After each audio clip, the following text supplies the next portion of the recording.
আসসালামু আলাইকুম ওয়া রাহমাতুল্লাহ।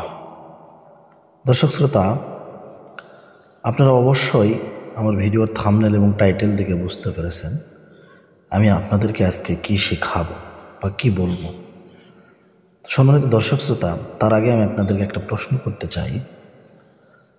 আপনাকে কেউ যদি আপনি 3 দিন ধরে কোনো খাবার খান নাই, কিন্তু কেউ একজন যদি আপনাকে খানার দাওয়াত দেয়, আপনি কি তখন বিলম্ব করবেন, না 3 দিনের ক্ষুধা মেটানোর জন্য তার কাছে গিয়ে খাবারের অপেক্ষা করবেন? বলুন। সম্মানিত দর্শক শ্রোতা, রমজান মাস কিন্তু বছরে একটি মাস, একটি বারে আসে। তাই আজকে আপনি রমজান মাসকে গুরুত্বহীনভাবে মিস করে দিচ্ছেন, ছেড়ে দিচ্ছেন। সামনে রমজান আপনি পাবেন কিনা এর কোনো নিশ্চিন্ত গ্যারান্টি নেই। তাই আসুন, দাঁত থাকতে আমরা দাঁতের মর্ম দিই, দাঁতের মর্ম বুঝি। চোখ থাকতে চোখের মর্ম বুঝি। হায়াত থাকতে রমজান মাসের মর্মটা আমরা বুঝি। দর্শক শ্রোতা, ইফতারের আগের মুহূর্তে করণীয় ও আমল সম্পর্কে আজকে আমি আপনাদেরকে বলবো। দর্শক শ্রোতা, ইফতারের আগের সময়টি খুবই গুরুত্বপূর্ণ দর্শক শ্রোতা, কারণ এই সময়টিতে আল্লাহর কাছে দোয়া কবুল হওয়ার সম্ভাবনা 90% থেকে 100% পর্যন্ত থাকে। তাই আপনারা বেশি বেশি ইফতারের সময় দোয়া করবেন। এটা একটা রমজান মাসের আদব এবং এটা একটা সুন্নাত। সম্মানিত দর্শক শ্রোতা, কেন করবেন জানেন? সারাদিন আপনি যখন না খেয়ে থাকবেন, খানা সামনে নিয়ে যখন আল্লাহ তাআলার কাছে হাত উঠাবেন, আল্লাহ তাআলা ফেরেশতাদেরকে গর্ব করে বলবে, দেখো আমার ফেরেশতারা, তোমরা তো মানুষ সৃষ্টি করতে নিষেধ করেছিলে, কিন্তু সেই মানুষ খানা সামনে নিয়ে, ইফতারি সামনে নিয়ে, খেজুর, নানা ধরনের ফল ফুলান্তি সামনে নিয়ে বসে আছে। খাওয়ার মতো কোনো ইখতিয়ার, খাওয়ার মতো সাহস নেই। আল্লাহ তাআলা খুশি হন। তাই ইফতারের আগে কিছু গুরুত্বপূর্ণ কাজ করে সময়টিকে সঠিকভাবে কাজে লাগানো উচিত। করণীয় কাজ, আমরা ইফতারের আগে কি কি কাজ করব? আমরা ইফতারের আগে এই কাজটি করতে পারি, ইবাদত ও দোয়া করতে পারি। ইফতারের আগের সময় আল্লাহর কাছে মন খুলে দোয়া করবেন। আপনার কি লাগবে দুনিয়াতে, আপনার হালাল কি লাগবে, বৈধ কি লাগবে, আপনার কি টাকা লাগবে, আল্লাহর কাছে চান। ইফতারের আগে চান। আপনি রোজা রেখে চাবেন, আল্লাহ অবশ্যই আপনাকে দেবে, বিশ্বাস রাখুন। রোজাদারের দোয়া ফিরিয়ে দেওয়া হয় না। তিরমিজি শরীফের হাদিস। সুবহানাল্লাহি ওয়া বিহামদিহি।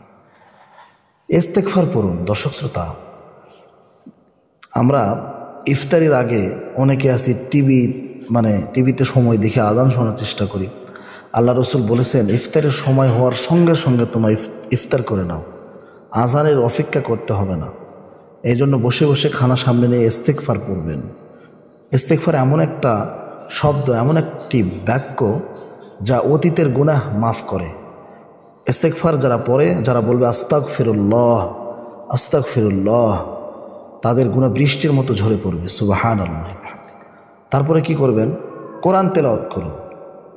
কোরআন তেলাওয়াত এমন একটি পাওয়ার। আল্লাহ রাসূল সাল্লাল্লাহু আলাইহি সাল্লাম বলেছেন, তাআল্লামুল ফারাইদ ওয়াল কুরআন ওয়া আল্লিমুন নাস ফাইন্নী মাকবুদ। কোরআন শরীফ তেলাওয়াত সর্বোত্তম ইবাদত। রমজান মাসে কোরআন শরীফ তেলাওয়াত করার সওয়াব তো আরও বেশি। কেউ যদি রোজার মাসে একটি আয়াত তেলাওয়াত করে, 70টি আয়াত তেলাওয়াত করার সওয়াব পাবে। সুবহানাল্লাহ বিহামদিহি। শান্ত মনে অপেক্ষা করুন। দর্শক শ্রোতা, খাবারের প্রতি মনোযোগ না দিয়ে ধীরস্থিরভাবে আল্লাহর রহমতের অপেক্ষা করুন। আপনি আল্লাহ তাআলার কাছে মনে মনে চান, আপনার মনের যত আশা আকাঙ্ক্ষা আল্লাহ তাআলার কাছে ব্যক্ত করুন। আল্লাহ তাআলার কাছে চান। আল্লাহ ছাড়া কে আছে দেওয়ার মতো বলেন? একটু ভেবে দেখুন তো। খেজুর ও পানির প্রস্তুতি নিন। সুন্নত অনুযায়ী ইফতার খেজুর দিয়ে শুরু করার জন্য আগে থেকে খেজুর ও পানির প্রস্তুতি নিয়ে রাখুন। এটা একটা সুন্নাত। আর ইফতারে সর্বপ্রথম খেজুর খাবেন। খেজুর খাওয়াটা সুন্নাত। পরিবারের সঙ্গে একসাথে বসা, আপনার আহাল পরিবার যারা আছে তাদেরকে সঙ্গে নিয়ে একসাথে বসে ইফতার করার চেষ্টা করবেন। সম্মানিত দর্শক শ্রোতা, সাহায্য করা। আপনার পরিবার, যেমন আপনার ওয়াইফ, আপনার মা বাবা, আপনার বোন, যারা ইফতার তৈরি করে, তাদেরকে সাহায্য করবেন। ইফতারির কাজে, প্রস্তুতির কাজে তাদেরকে সহযোগিতা করবেন। এবং গুরুত্বপূর্ণ একটি দোয়া, সেই দোয়াটি হচ্ছে আল্লাহুম্মা সুমতু লাকা ওয়া তাওয়াক্কালতু আলা রিজকিকা ওয়া আফতারতু বিরহমাতিকা ইয়া আরহামার রাহিমিন।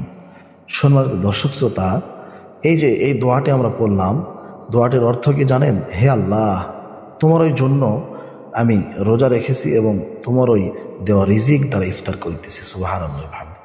এই সময়টিকে গাফলতির মধ্যে না কাটিয়ে ইবাদত ও দোয়ায় ব্যস্ত থাকুন। দর্শক শ্রোতা, আমি জানি ভিডিওটি পুরো দেখবেন না, কিন্তু যারা এই পর্যন্ত এসছেন আপনাদেরকে মূল্যবান একটি কথা বলি। একটা জিনিস মনে রাখবেন, আজকে আপনি রমজান মাস ছেড়ে দিলেন তো আপনার জীবনের সমস্ত কিছু ছেড়ে দিলেন।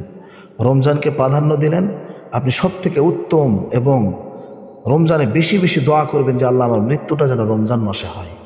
এটাই হচ্ছে সর্বোত্তম দোয়া। এই রমজান মাসে আপনার কি লাগবে আল্লাহ তাআলার কাছে চান, আল্লাহ অবশ্যই দিবে। আল্লাহ রাব্বুল আলামিন ইফতারের আগে এই কাজগুলো আমাদেরকে করার তৌফিক দান করুন। আমিন। আসসালামু আলাইকুম রাহমাতুল্লাহ।